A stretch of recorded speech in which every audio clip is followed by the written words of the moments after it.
Partnership with SBI foundation, ये एक तरह की गाइड है जो आप लोगों को बताएगी कि कैसे एसबीआई फाउंडेशन काम करती है। तो इस पीपीटी में कंटेंट क्या क्या है आप पहले वो समझ लीजिए। तो इसमें एसबीआई जो स्टेट बैंक ऑफ इंडिया है उसकी एक फाउंडेशन है, उसका इंट्रो दे रखा है, और एसबीआई फाउंडेशन किन चीजों पे काम करती है उसके बारे में बताऊंगी मैं आपको। फिर इसमें एलिजिबिलिटी क्या है कि आप ग्रांट के लिए अप्लाई कर सकते हैं, वो जो क्राइटेरिया है वो मैं आपको समझाऊंगी। फिर आपके कौन कौन से डॉक्यूमेंट्स चाहिए होंगे वो मैं बताऊंगी। और बस यही सब चीजें हैं जो मैं आपको आगे बताने वाली हूँ। तो इसमें एक इंट्रोडक्शन मैं आपको बता देती हूँ कि आप मतलब एक बार आप जान लीजिए कि एसबीआई फाउंडेशन है क्या। तो ये एक सीएसआर आर्म है एसबीआई फाउंडेशन की, मतलब ये एनजीओ वगैरह के लिए ही बनी है, ये एसबीआई की जो एक फाउंडेशन है। और ये 2015 में आई थी, और ये उन लोगों के लिए, समाज के उन लोगों के लिए काम करने के लिए बनी है जो कि अभी पिछड़े हुए हैं, वल्नरेबल है, मार्जिनलाइज्ड है, जो मेन स्ट्रीम में नहीं है, और जिन्हें इन चीजों की जरूरत है कि उनका अपलिफ्टमेंट हो, उस चीजों के लिए ये एसबीआई ने बनाई है। और इसका मेन काम ये है कि ये हमें डायरेक्ट रिसोर्सेज प्रोवाइड करती है उन लोगों को जिनको इन चीजों की जरूरत है। और साथ ही साथ ये भेदभाव के बिल्कुल अगेंस्ट है कि अगर कोई एनजीओ या कोई भी चीजें भेदभाव बढ़ाती हैं तो ये उन चीजों के लिए नहीं है। बाकी ये चाहती हैं कि जो जिन लोगों को जरूरत है उन लोगों को एक इंक्लूसिव एनवायरनमेंट, एक ऐसा वातावरण प्रोवाइड करती है जिससे कि सब लोग अपने आप को उसमें जुड़ाव महसूस कर सके। अब मेन बात यह है कि अगर आपको ये ग्रांट मिल जाएगी तो ये किस बेसिस पे मिलेगी। तो अगर आपका एनजीओ हेल्थ केयर पे काम कर रहा है, मतलब स्वास्थ्य से जुड़ा हुआ कुछ काम कर रहा है, सैनिटेशन से जुड़ा काम कर रहा है, तो ये उन चीजों में आपको ग्रांट देगी। एजुकेशन, शिक्षा से रिलेटेड काम कर रहे हैं आप तब देगी। लाइवलीहुड स्किल्स और डेवलपमेंट, मतलब किसी को आप रोजगार के लिए जो स्किल्स वगैरह चाहिए होती है वो सिखा रहे हैं, जैसे कि ट्रेनिंग दे रहे हैं सिलाई, किसी भी चीज की, कुछ हाथ से बनाए हुए हैंडीक्राफ्ट्स वगैरह की, तब। और वुमेन एम्पावरमेंट, मतलब अगर आप औरतों के लिए कुछ काम कर रहे हैं, आपका एनजीओ उन औरतों के लिए काम कर रहा है, तब। और उसके बाद एनवायरनमेंट, मतलब कि आप मतलब अगर पौधे लगा रहे हैं या क्लीनिनेस ड्राइव कर रहे हैं, मतलब जहाँ गंदगी है वहां साफ सफाई कर रहे हैं, एनवायरनमेंट को अच्छे से रख रहे हैं, अगर आपका एनजीओ इस चीज पे काम कर रहा है तब।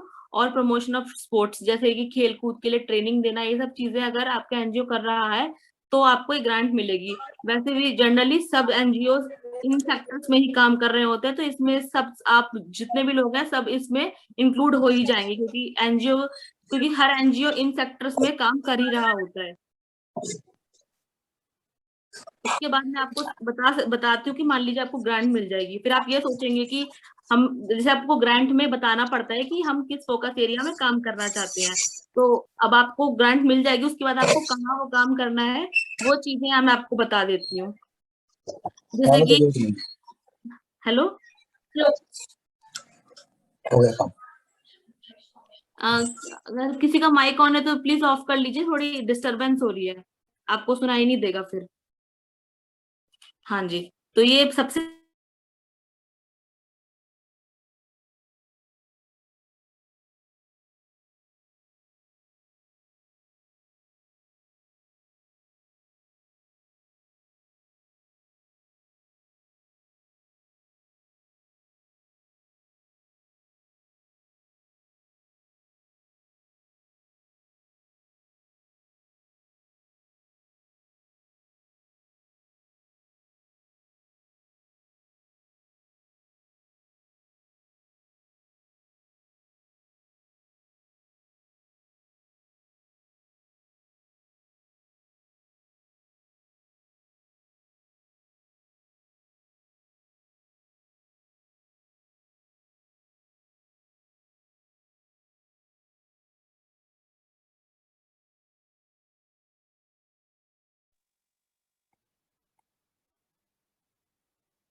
हेलो।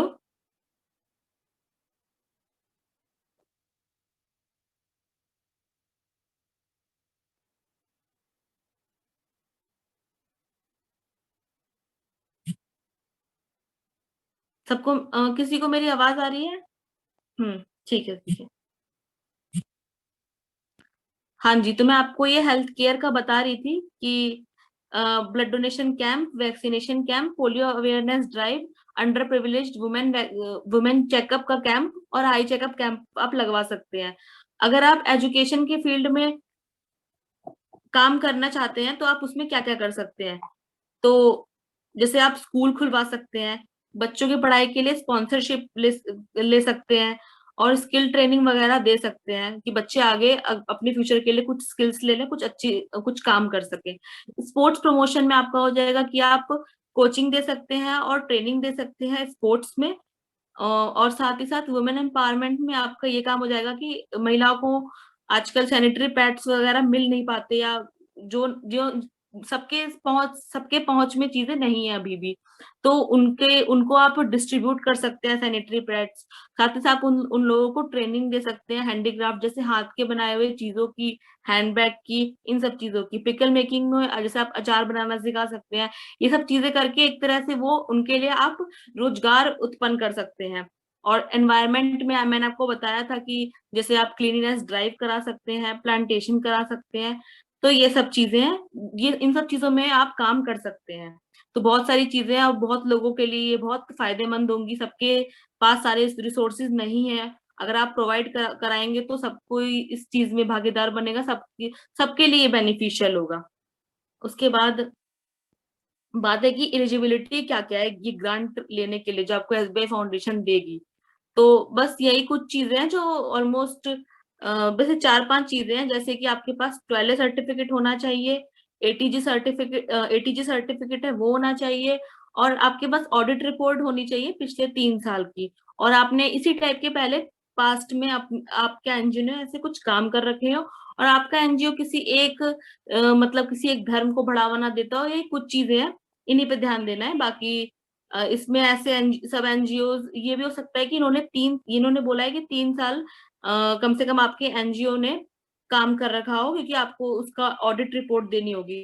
पर अगर आपके एनजीओ ने 3 साल से कम भी अगर काम कर रखा है तब भी कोई प्रॉब्लम वाली बात नहीं है, आप अप्लाई कर सकते हैं। अगर आपका काम देख के आपने अभी तक क्या क्या किया है वो सब देख के वो आपको ग्रांट दे भी सकते हैं। और इस तरह से आप अपने सारे डॉक्यूमेंट्स को तैयार कर लीजिए, और ये देख लीजिए कि आपके एनजीओ की लोकेशन क्या है, किस सेक्टर में आपको काम करना है, एजुकेशन में करना है, महिलाओं के लिए काम करना है।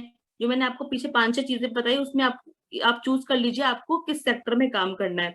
और फिर आप नीड्स देख लीजिए कि आपको जो काम करना है वहां पे जरूरत क्या है, उस हिसाब से आप अपना सेक्टर चूज कर सकते हैं। जैसे न्यू जो एनजीओ जो भी हैं, जो अभी जिनको भी 3 साल नहीं हुए हैं, वो अपना प्रोफाइल अपना बना सकते हैं, जिसमें उनका डिटेल रजिस्ट्रेशन सब कुछ पूरा का पूरा आप अभी से डॉक्यूमेंट्स अभी आप तैयार कर लेंगे, अप्लाई करना स्टार्ट कर देंगे, तो आपको आज ना कल तो पक्का ही पक्का ग्रांट मिल जाएगी, क्योंकि आप जब एलिजिबल हो जाएंगे तो आपको पूरी ग्रांट्स मिल जाएंगी।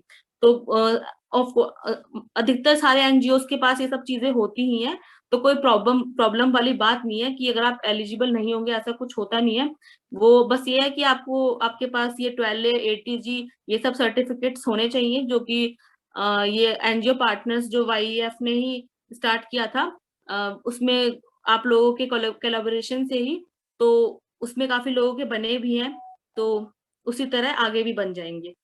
और उसके बाद डॉक्यूमेंट्स क्या क्या चाहिए, वो बस ये कुछ 5-6 चीजें हैं जो आपके पास होनी चाहिए।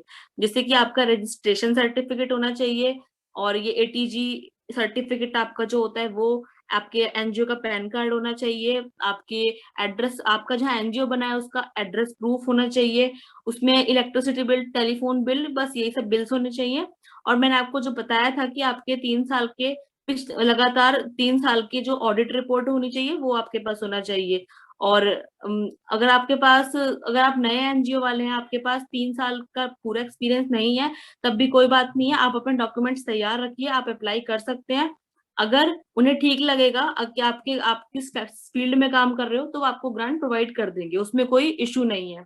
और बस कुछ चीजों का ध्यान रखना है कि डॉक्यूमेंट्स पीडीएफ फॉर्मेट में होना चाहिए, क्योंकि एक एक फॉर्मेट होता है, जिस जो कोई चीजें एक्सेप्ट करते हैं उसका एक फॉर्मेट होता है, तो जैसे डॉक या पीडीएफ फॉर्मेट में होना चाहिए, बस इस चीज में आप ध्यान रखिएगा। और आप, अब बात यह है कि आप अप्लाई करने के कितने दिन बाद आपको रिस्पॉन्स मिलने लगेगा। अब आपने अप्लाई कर दिया तो आपको ये भी तो पता होना चाहिए ना कि आप, अगर आपने अप्लाई किया तो आपको कितने दिन में रिस्पॉन्स मिलेगा।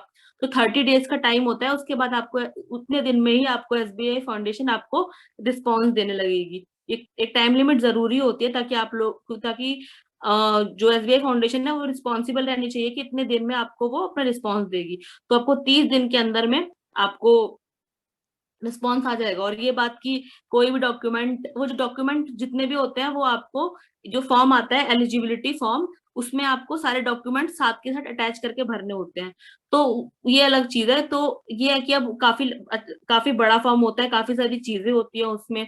तो ये भी है कि जैसे कि हमारा जो ये एनजीओ पार्टनर्स करके है, वो सारे डॉक्यूमेंट्स, वो जितने भी आपके डॉक्यूमेंट्स है उसको करके अच्छे से अरेंज करके वो आपका अप्लाई कर सकते हैं प्रपोजल। तो बात ये है कि अब अप्लाई कैसे करना है, और अप्लाई कैसे हम कर सकते हैं। तो आपको पता ही है कि ये आप एक बात और ये चीज ध्यान रख लीजिए कि ये छोटी सी चीजें हैं कि अप्लाई कौन नहीं कर सकता। तो वही कि अगर आप पर्सनल बेनिफिट के लिए सिर्फ एक व्यक्ति के लिए फंड चाहते हैं, या कोई रैली निकालने के लिए, चुनाव रैली के लिए आप चाहते हैं, या कोई भजन कीर्तन और अपना कोई पर्व मनाने के लिए चाहते हैं, तो आपको ग्रांट मिलने में दिक्कत हो सकती है। बाकी सब एनजीओ इसके लिए एलिजिबल है।